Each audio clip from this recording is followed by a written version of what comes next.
I would note that Wuhan also has China's only biosafety level 4 super laboratory that works with the world's most deadly pathogens, to include, yes, coronavirus. They also claimed for almost 2 months, until earlier this week, that it had originated in a seafood market in Wuhan, that locals had contracted it from animals in, say, bat soup or snake tartare.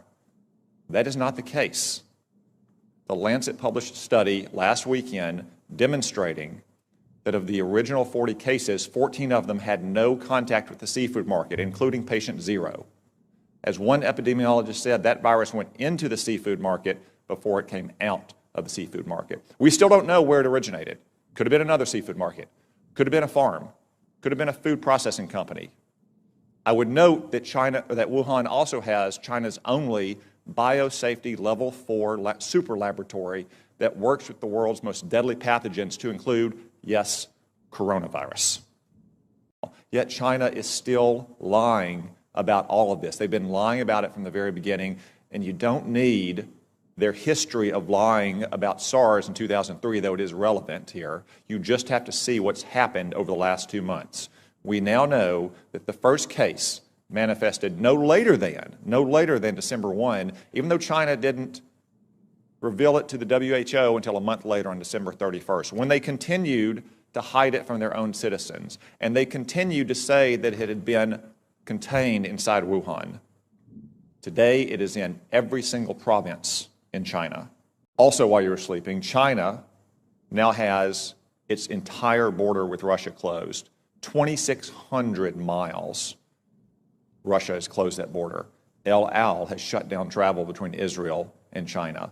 Air France has shut down travel between China and France. And that's in addition to all the other countries that have already shut down travel. From what we know so far, and there's still many unknowns, this virus could have both a long incubation period, as much as 14 days, and individuals could be contagious while asymptomatic, which was not the case with SARS in 2003. I want to talk about the biggest and the most important story in the world, the Wuhan coronavirus. This coronavirus is a catastrophe on the scale of Chernobyl for China, but actually it's probably worse than Chernobyl, which was localized in its effect. The coronavirus could result in a global pandemic. While you were all sleeping overnight, the number of diagnosed cases in China increased by 30%. Now, let me be clear, that's not new cases, that is just newly admitted cases. It is probably several orders of magnitude higher than that. Now, look at China's own actions.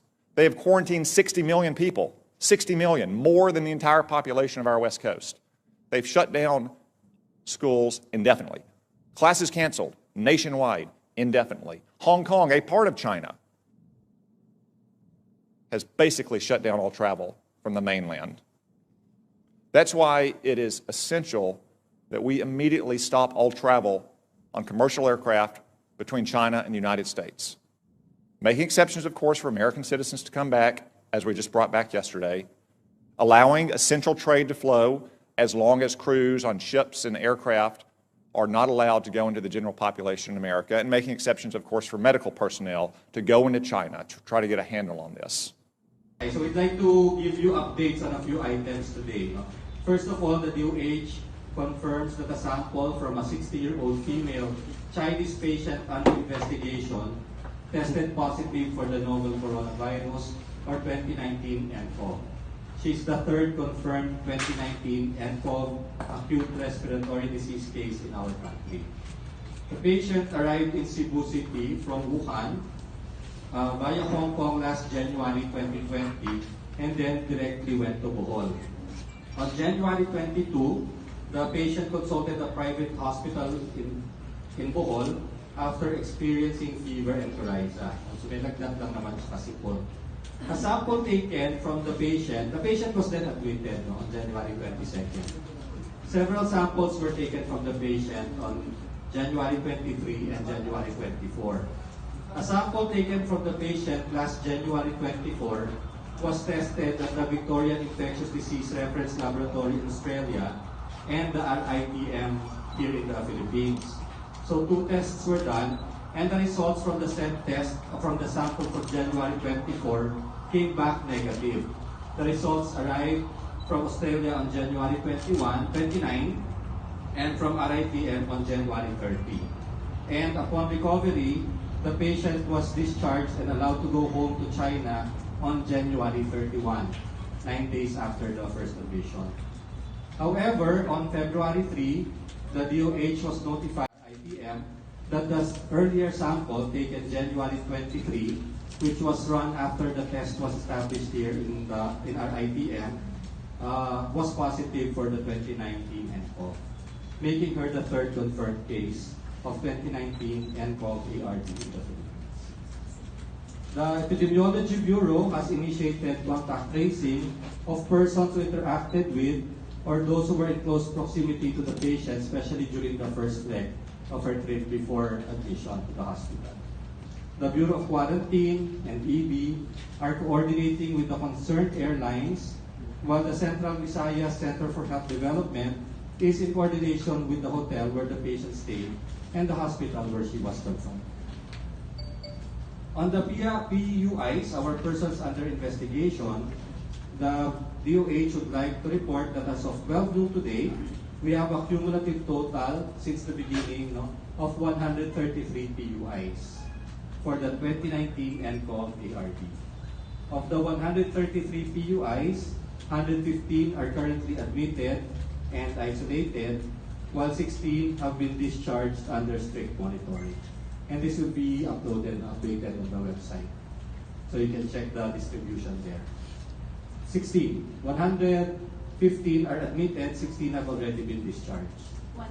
115 admitted, 16 discharged. And of course, we have the 2 fatalities. Kaya may kulang ng dalawa. Among the PUIs, 63 are Filipinos, 54 are Chinese, and 16 from other nationalities. 32 of the total 133 reported to have traveled from Wuhan, China to the Philippines. 32. Yung iba kasi, yung mga Filipinos natin ngayon, most of them were travelers from Hong Kong before the ban, and of course the close contacts from the contact tracing. We would like, of course, to remind the public to still practice proper hand hygiene and cough etiquette, which is still the best way to protect yourself from the virus. We also have an update on the contact tracing for our positive case. As of today, the Epidemiology Bureau has assessed 203 contacts and home quarantined 188 of them. These are the patients who have no symptoms. Of the 203 contacts, 15 were noted to be symptomatic. Merong lagnat or may nararamdaman na ubo or sipon.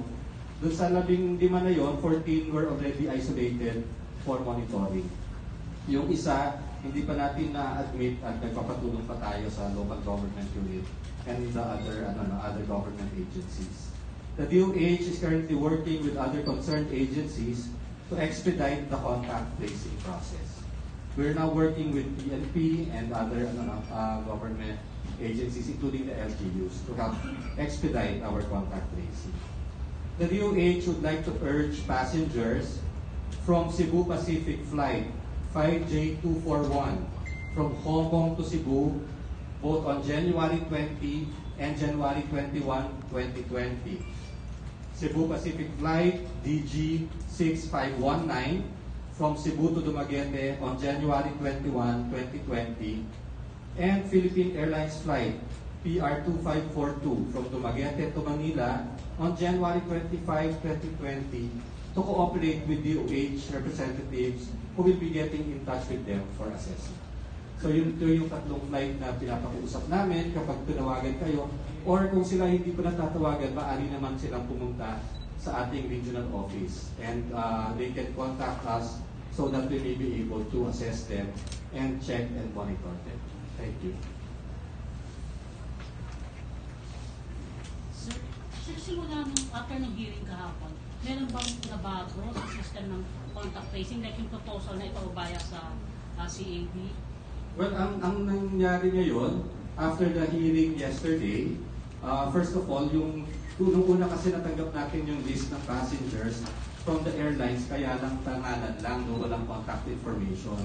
But since late afternoon, they have also now shared with us the contact information, which has made it easier for us to contact itong mga nakasabay sa aeroplano. And also, meron meeting kanina with the police, with the PNP and other government agencies para nga magtutulong-tulungan at isusupport na yung Epidemiology Bureau. Kaya lang hindi ko pa alam yung results ng meeting nila. But we are now getting the help of the other agencies.